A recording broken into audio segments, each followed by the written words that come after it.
what's up? It's your host Torry, and who is ready to be petty? Welcome back to RTBP. I am so glad you're here. Today we have a very exciting solo episode. I'm going to start off with a This Week in Petty, just launch right into it. Can't wait to the end. We are going to talk about Pete and Kim. We are going to talk about Tristan Thompson. We're going to talk about Selena, Justin, and Hailey. We're going to talk about TimBiebs.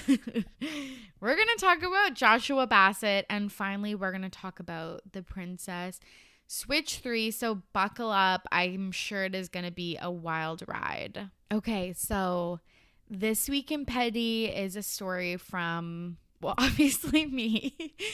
But as you all know, I teased it in my 3rd year anniversary episode. I talked about it on Twitter. Teddy was going to be back to talk about the Princess Switch 3 since we talked about movies 1 and 2 together on the podcast. I think it was in episode 43 if you want to pause this one and go back and listen to that. And we recorded a hilarious episode, if I do say so myself. It was on the previous American holiday that just recently happened that I don't want to promote. But we recorded the day of the holiday, right after he had, celebrated with his family. It was such a funny episode.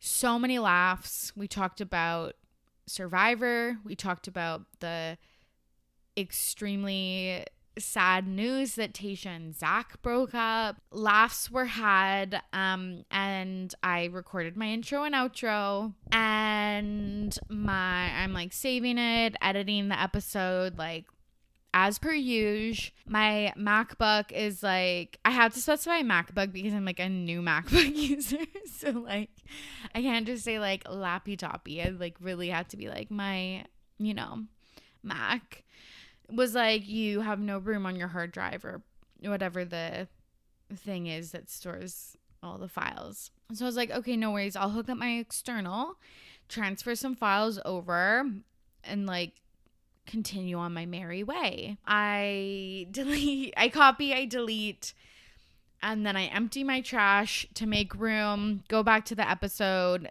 The file's no longer there.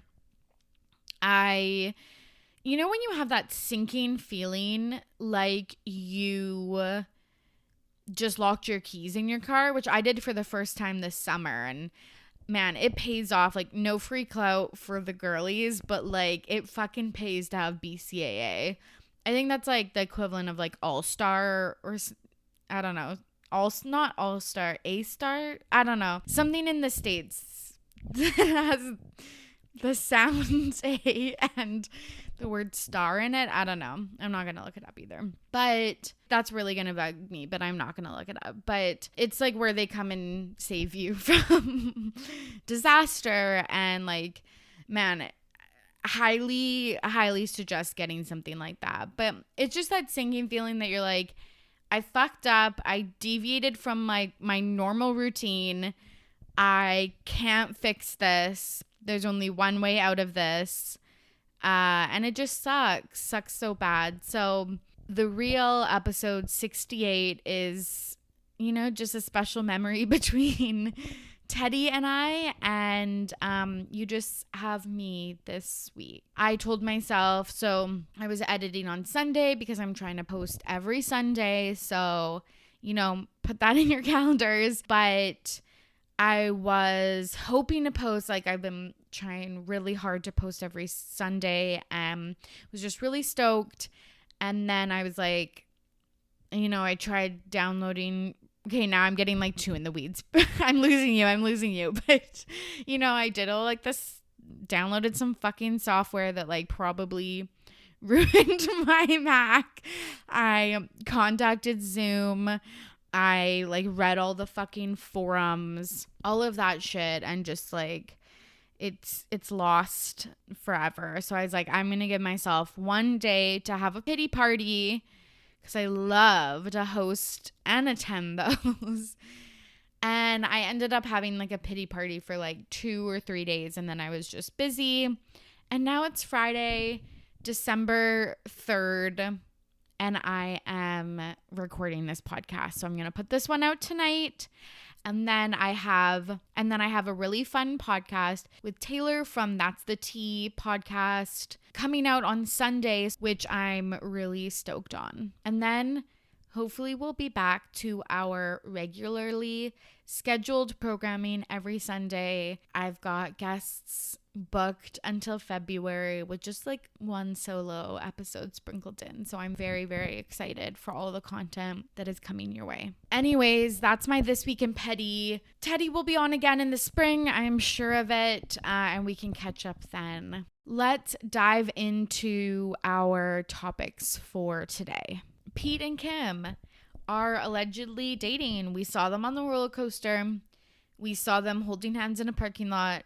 We saw them on a date night where she was wearing like an insane outfit that was like leather, like a leather skirt with maybe some jean material and like leather gloves. And we saw the hickey. It, was debated online.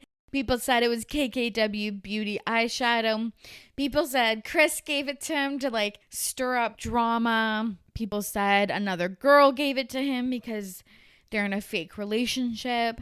And I don't think I've actually talked about this on the pod, so I wanted to address it. I do think that they're a fake relationship, but here's the thing with me and fake relationships that I've like learning about myself is I think like a lot of commentators on TikTok and YouTube and on podcasts and stuff like that really talk about PR relationships as like super black and white. Like it's like they're either 100% fake or they are 100% authentic.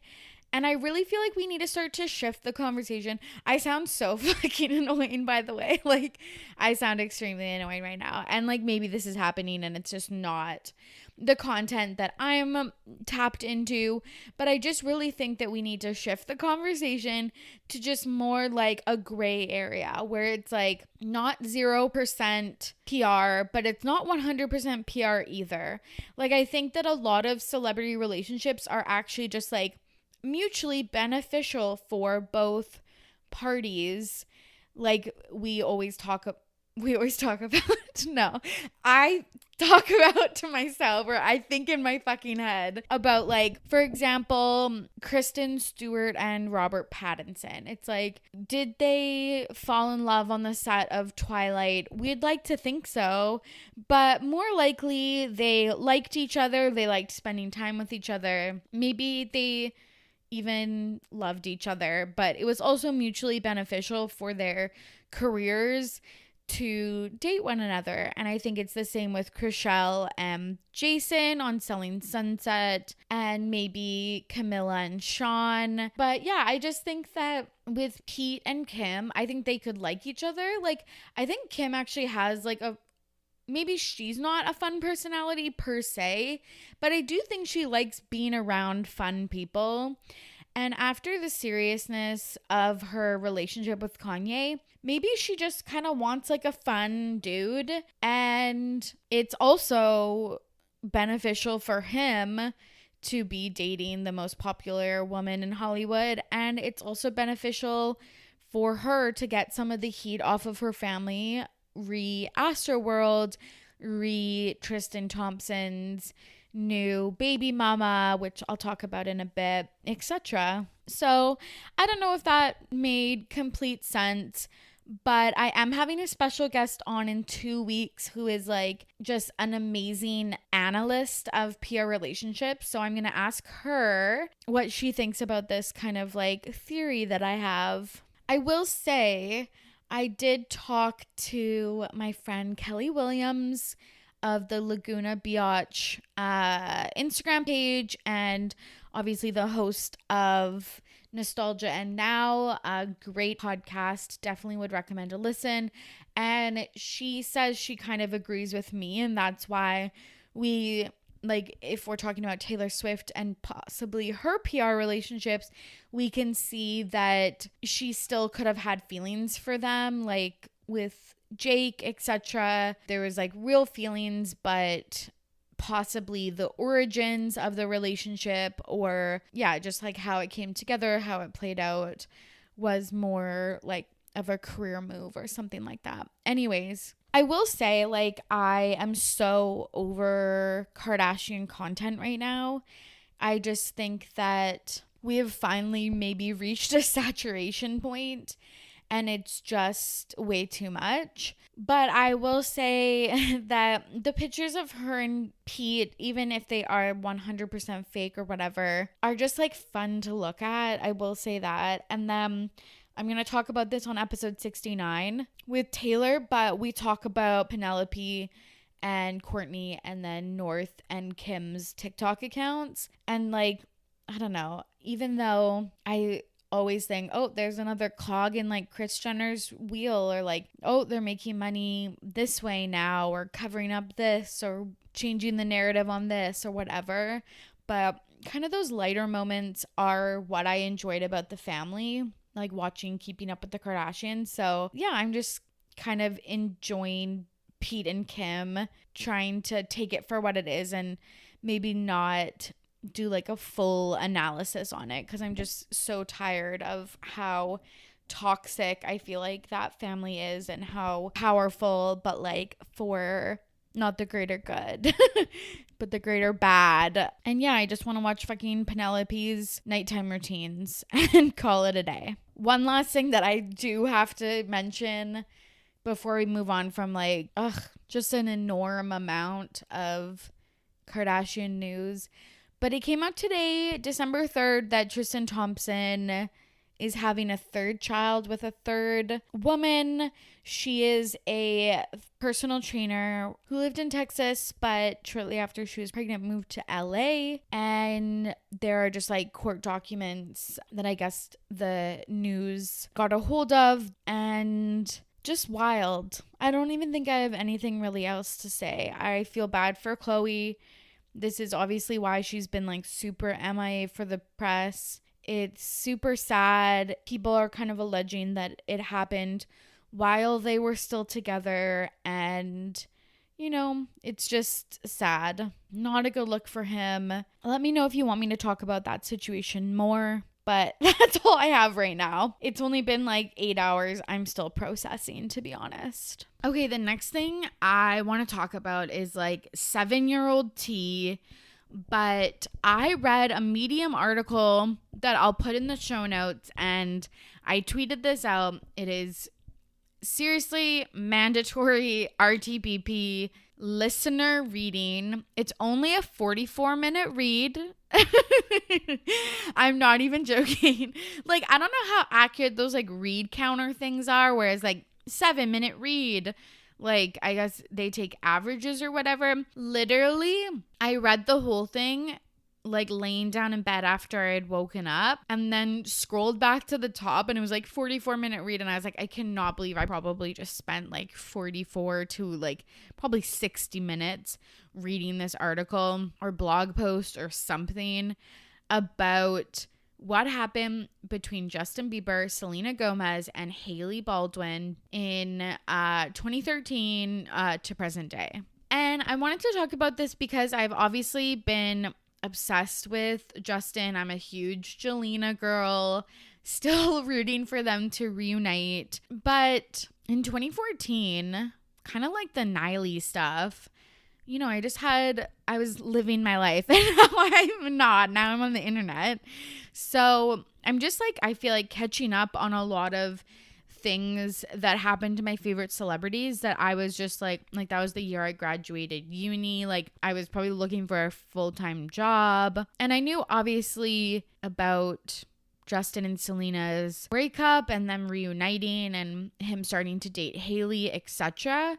But I didn't know the details of how wild the story is. So I love that I'm learning about this stuff now. So highly suggest reading the article. I'm going to just talk about my like most interesting things that came from it. So Jelena broke up at the end of 2013, but they had gotten back together during Coachella 2014, where Selena went with Kylie and Kendall Jenner. And apparently Selena found out that Kylie was sending flirty messages to Justin, and the girls like had a falling out. And apparently Kris Jenner wanted to manage Selena Gomez because she had just fired her parents from being her managers, and Kris was trying to set up Kylie and Kendall as her friends. So Kendall, Kylie, and Selena kind of have a falling out, and Kendall still hangs out with Justin, but just not with Selena anymore. She actually ends up introducing Hailey to Justin, who was just like a fan and then a friend of Justin's at the time. So Selena and him were like on and off.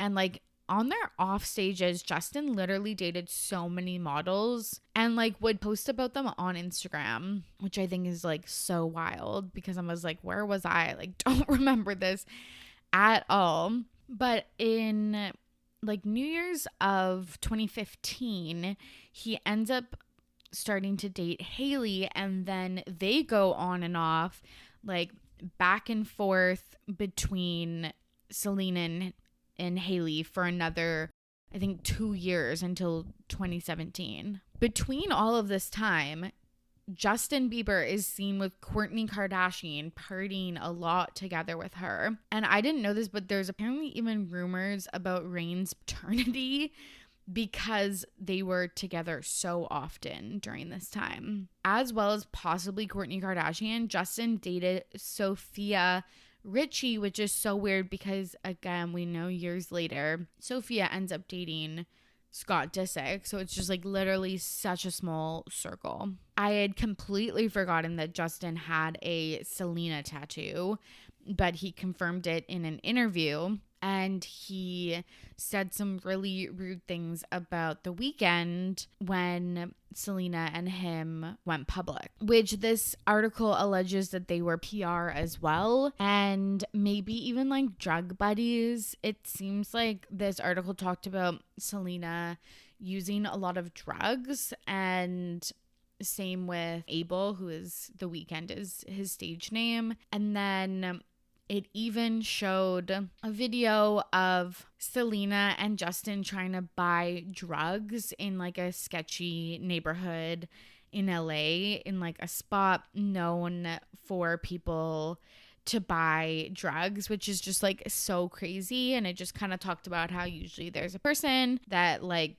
goes in between and does that for them, but apparently that time they didn't have it. But the internet was like wiped clean of these videos like the same day, and there's like 2 pages that still have the video up. So this article details like literally Justin getting back with Selena one weekend and then like the weekend after dating Hailey. And I just didn't know how close these relationships actually were to each other. Apparently he moved the wedding date 3 times, and the article also has like a lot of videos and clips of them getting into like public arguments. And then apparently once after they got married, this was like one of the things that I was like, yikes. He posted a picture of his computer screen, and in the search history it was like searching Selena Gomez pictures. After that he was like, no, me and my wife were looking at like Coachella outfit pics, but it was like very clearly someone on his computer, probably him, was like looking at pictures of Selena. The last kind of interesting thing about this and timeline, and I feel like I did a really bad job of like post or like talking about what was posted, but the other and last interesting thing that I found in this article was she wanted to release a beauty product line called Bieber Beauty, and he had trademarked that name years ago and like didn't give it to her, like blocked her petition in court or whatever to use that trademarked name.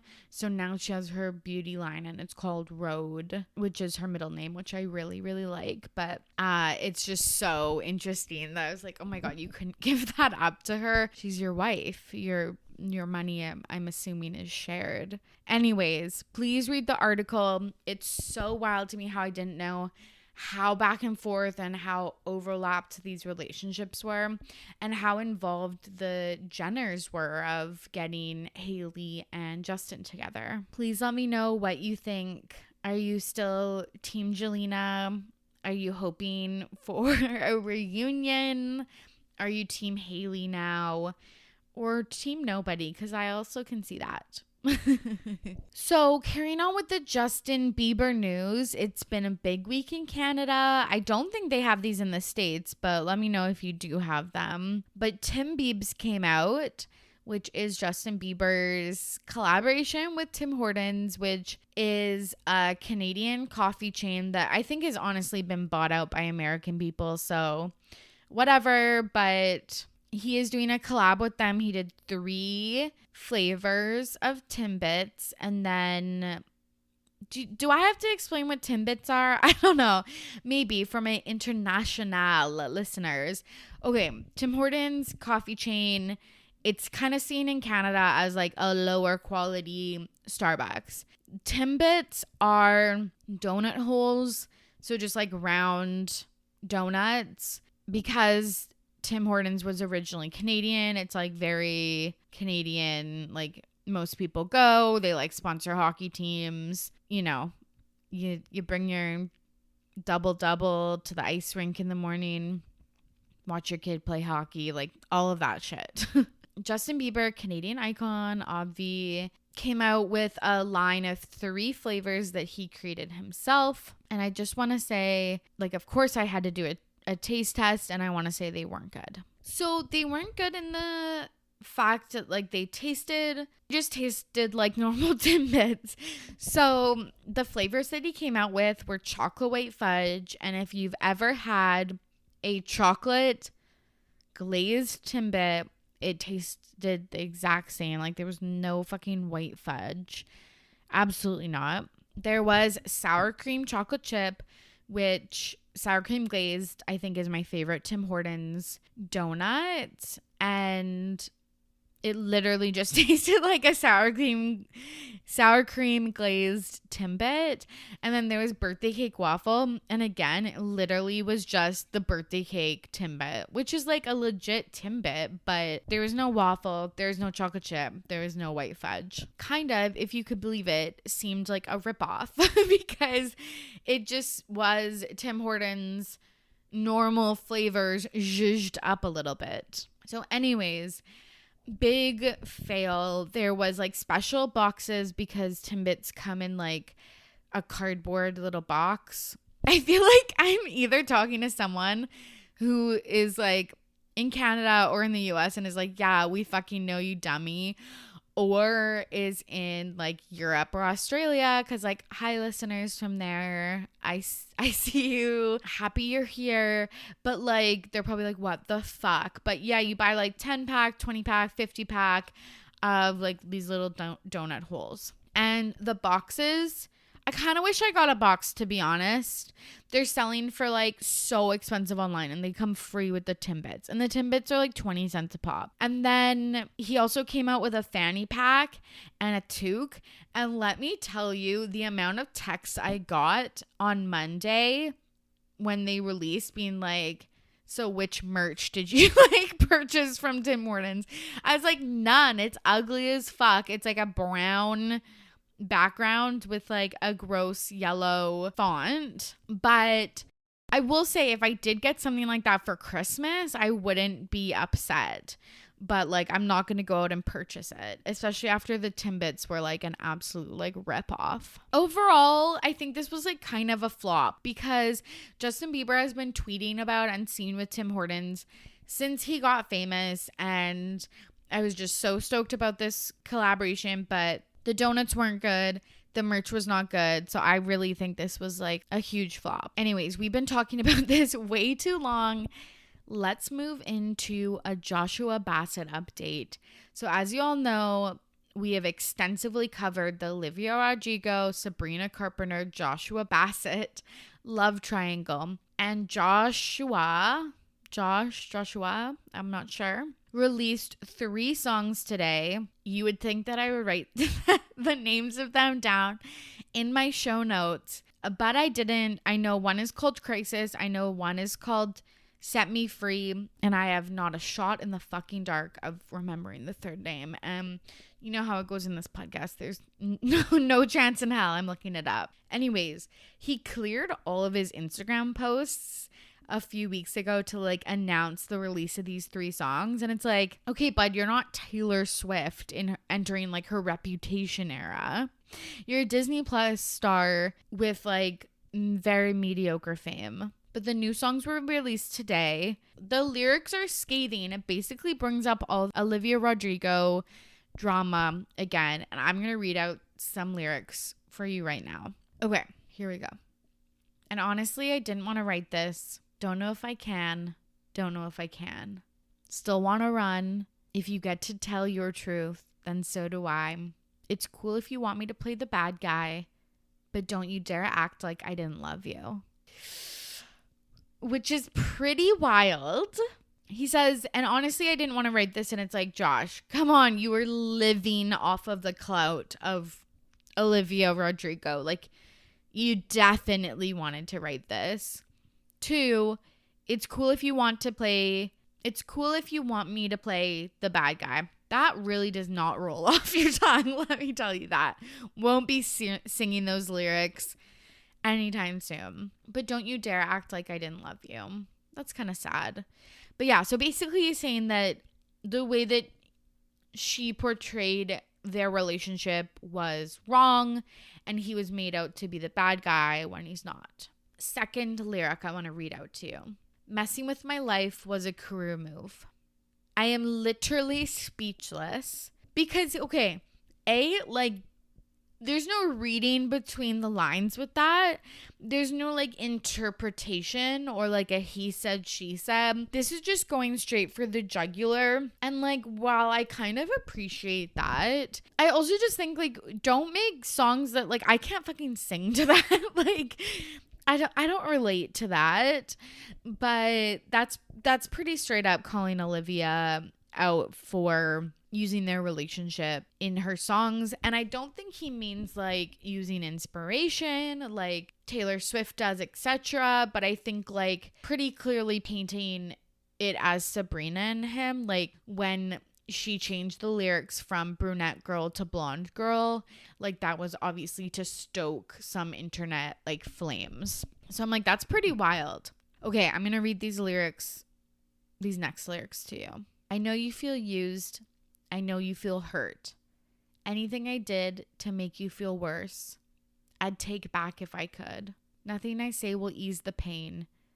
Why must I hurt for you to feel okay? Which is just like doofy, like pretty brutal. That he thinks she wants to hurt him so she feels better. And I do kind of feel bad for him in the sense that he was getting like death threats and just like he was like really unwell when all of this came out. But do you think this is the move? Is clapping back? Like Sabrina released her song Skin.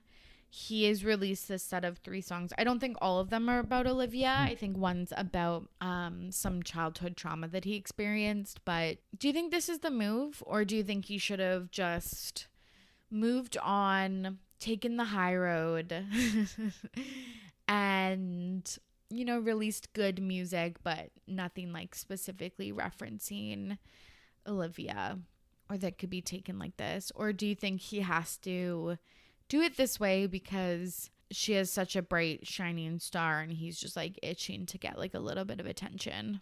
Let me know. And if I have any further revelations, I'll post them on my Twitter and my Instagram at RTBP Podcast.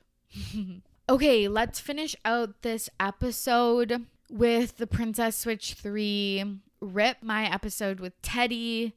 So sad you're not here, Teddy, to chat about this movie. I have been getting into the holiday spirit. I've put on my, Christmas music. I've had a peppy mo. My tree is up. Tomorrow I'm going to like a parade. It's all happening. and I've shared Teddy's Christmas playlist in the show notes as well. So if you need to get into the holiday spirit, go check it out. But let's get into it. My first question: did we need this? And the answer is no. I think that the first movie with V Hudge and like her twin or whatever, but not actually twin, was cute. Number 2 was bad, like atrocious. But number 3 is actually egregious. Like, it's actually so demeaning. Like, it's like, you must think I'm super dumb to watch this. Like, and I did. Teddy and I both gave it 2 views, so we'll probably be getting a Princess Switch 4 before you know it. The movie starts out with a recap of the first 2 movies, and it's like, thanks, I actually needed that because I blanked both of those movies out. And I don't know why I didn't think of this, but the third movie is like basically just about Fiona. And I don't know why I didn't think that was going to be the case, but it is about her, which is the blonde one, like the wig and the accent and all of that stuff. Which makes sense because it's a Christmas movie. The cast needs to get together with somebody, and it's her turn because the other ones already have husbands. Anyways, Sam Palladio. I just want to talk about him for a second. I feel like he has had like the biggest flop career after Nashville, which was a show I really, really enjoyed, at least in the first couple seasons. I think it got a little weird in the later seasons, but I really liked that show. And now that I'm thinking about it, other than Connie Britton, obviously, I don't think a lot of them actually have like bumping careers, but I feel like he should have had one. He's like Australian, and I think he was doing like a British accent, and his character is just such a drip in this movie. So I was watching the movie on 1.5x speed, and let me tell you, it was not fast enough. I was looking for the 2x speed. The new character, Fiona's love interest, is Remy High, who plays Peter, and he's really hot. I will defo be checking out more things that he's in. I'm about to say 2 positive things about the movie, if you can believe it, but dare I say the plotline was not bad. It was a heist movie, which is really weird for Christmas, but I actually thought the plotline wasn't that bad, minus like the Pope giving them like the Christmas tree star that was stolen. Like, that was weird. And the costuming is really good. Like, it looks like high quality costumes. So my question is, why are the fake trees so fucking fake, and why are the wigs so fucking bad? I don't get it, because the costumes are good, and like the sets, like the interior sets are good. Which brings me to another kind of 3-step question, which I guess is this movie's theme.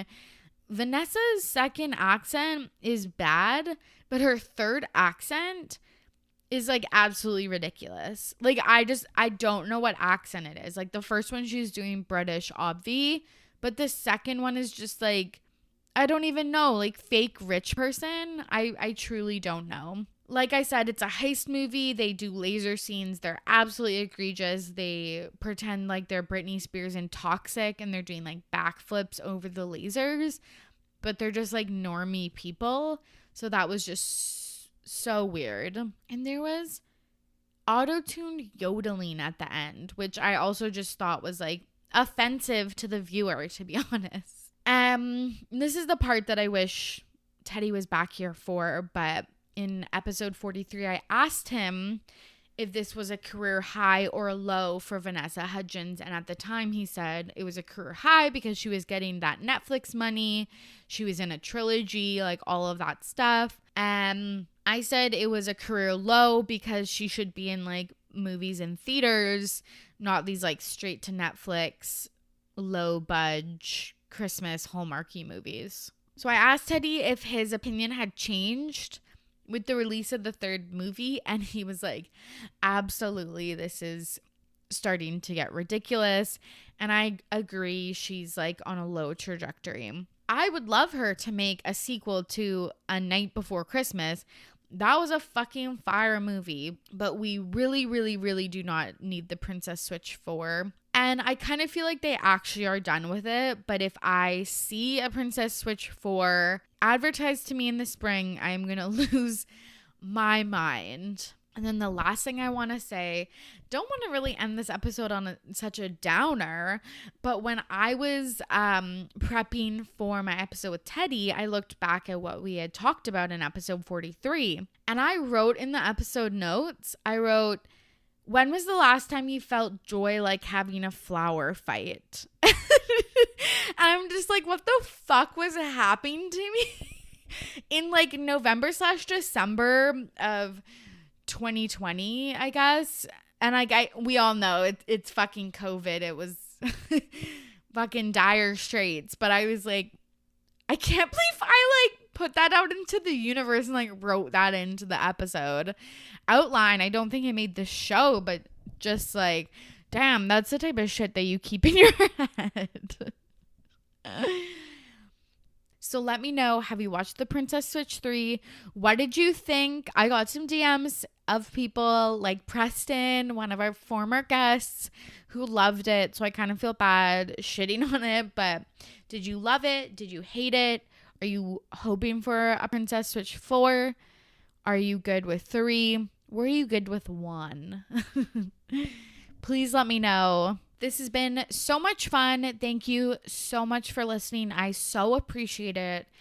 A few things that you can do as a listener of RTBP: share the episode with a friend or post about it on socials, and I'll reshare it. And if RTBP came up in your Spotify Wrapped, let a girl know. And of course, if you're not following me on socials, I am at RTBP Podcast, talking about all of this stuff and more online. Follow me there. Thank you again for listening. I hope you are safe and healthy out there.